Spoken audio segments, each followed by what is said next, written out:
För att få en prima betong fordras inte bara högklassig cement utan också prima sand och grus som det ibland kan vara nog så svårt att få tag i.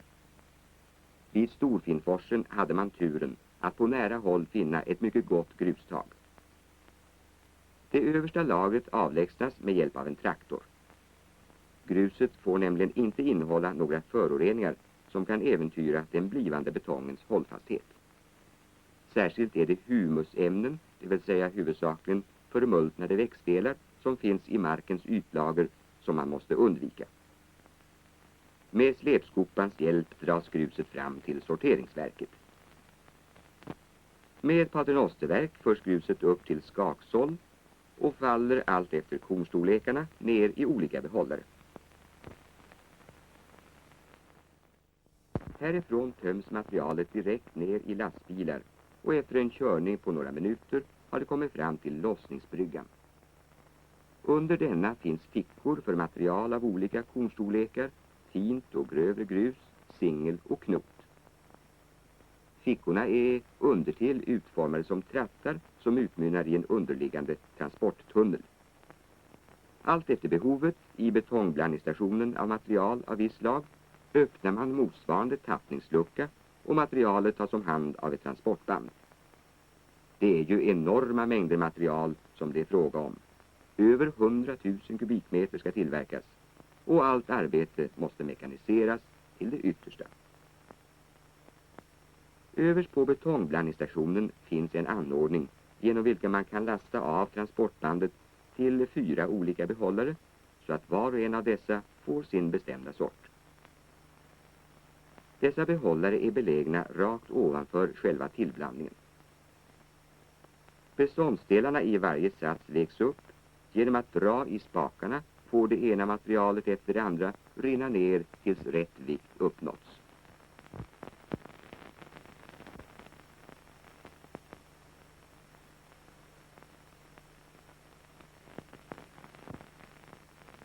De olika beståndsdelarna är noggrant beräknade så att man är förvissad om att få den rätta kornstorleksfördelningen i den färdiga betongen. Genom att dra i en ny spak får innehållet rutscha ner i den roterande betongblandaren där cement, grus och sten blandas med vatten till en fullkomligt likartad massa. När blandningen är färdig och det tar en tid av omkring 3 minuter börjar blandaren att tippas varvid den färdiga betongen matas ut genom den toppformade överdelen. Vid ett så omfattande och betydelsefullt bygge som Storfinnforsens finns självfallet ett betonglaboratorium där betongens kvalitet ständigt kontrolleras. Ett av de avgörande proven består i att utsätta provkroppar för ett växande tryck i en hydraulisk betongpress ända till dess att kroppen brister sönder. Trycket som anges av en manometer uppgår till hundratals ton. När provkroppen inte tål högre belastning slutar manometern att stiga. Pumpar man längre blir de sprickor som bildats bara större och trycket sjunker igen. Under vår visit i betonglaboratoriet har behållaren i betonghissen fyllts direkt från blandaren och på väg upp mot den så kallade högbryggan där den tippas i en ficka. Härifrån hämtas betongen i transportbehållare som går på en dekovillbana och som dras av ett litet diesellok. Det är stora avstånd det gäller. Transportbehållarna är så anordnade att gjutningen sker genom öppningar i brobanan, ett bekvämt tillvägagångssätt.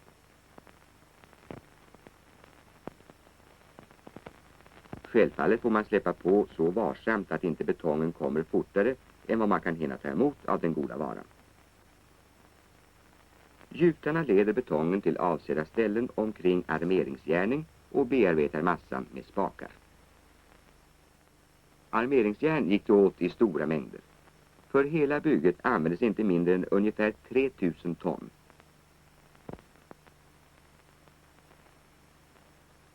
För att klippa järnen i avsedda längder begagnades en särskild klippmaskin som lekande lätt klippte av även de grövsta armeringsjärnen.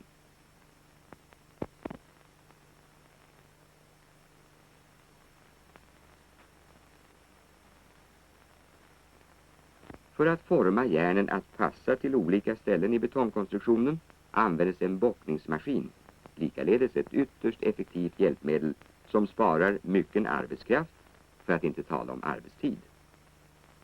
Utan den rationalisering och mekanisering som kännetecknar alla våra stora kraftverksbyggen, bland dem Storfinnforsen, skulle de ha blivit mycket dyra och kanske aldrig kom till stånd. De bockade armeringsjärnen bärs upp till sina platser i gjutformen, där de sätts fast efter konstens alla regler. Armerad betong är väl numera ett oumbärligt byggnadsmaterial, då det så lätt kan formas. Betongen och järnet kompletterar varandra. Betongen är ytterst motståndskraftig för tryckpåkänningar och järnet tål kraftiga dragpåkänningar. En ypperlig kombination. För uppförande av gjutformarna användes formluckor i största möjliga utsträckning. Efter skrapning och inållning kunde de begagnas många gånger, vilket sparade in stora kvantiteter dyrbart virke. Vid utformningen av dammens betongkonstruktioner har man strävat efter att få enkla, raka ytor som möjliggjorde användningen av sådana formluckor.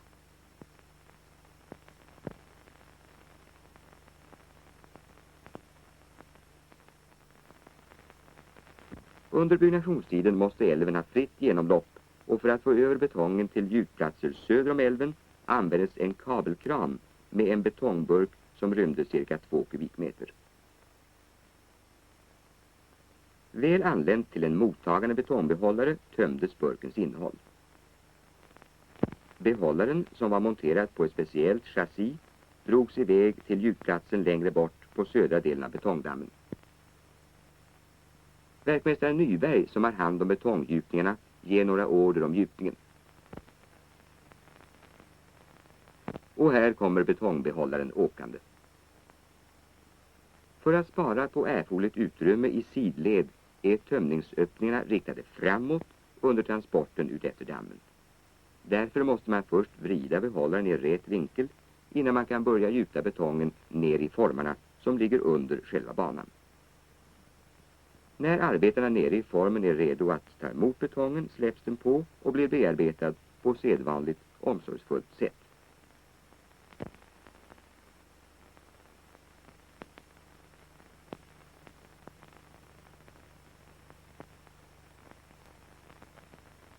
När betongen hårdnat tas luckorna bort för att ånyo skrapas, oljas och komma till användning igen på ett nytt ställe. Och så går det vidare undan för undan.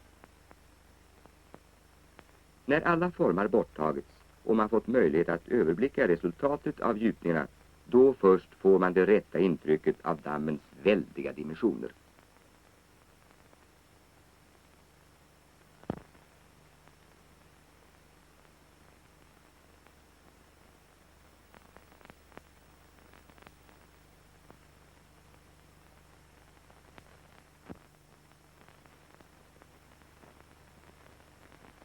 Följer vi betongdammen söderut finner vi att den ansluter sig till ett bergsparti som kommer att bilda ett säkert landfäste.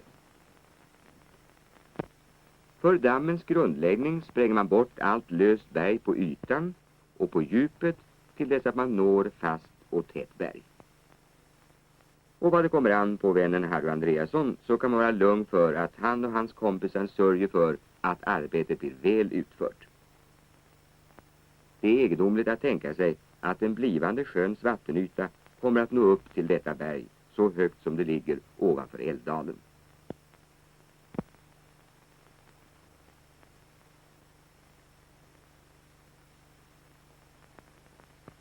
Djupt under den nuvarande vattenytan ligger bottenutskoven som brukade släppa igenom älven under större delen av byggnadstiden.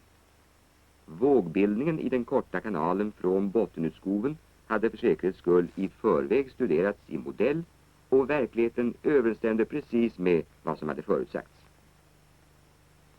Ett andra genomsläpp för vattnet utgörs av de 3 överfallsutskoven i dammen som är till för det eventuella överskottsvattnet som inte kan tillgodogöras i turbinerna.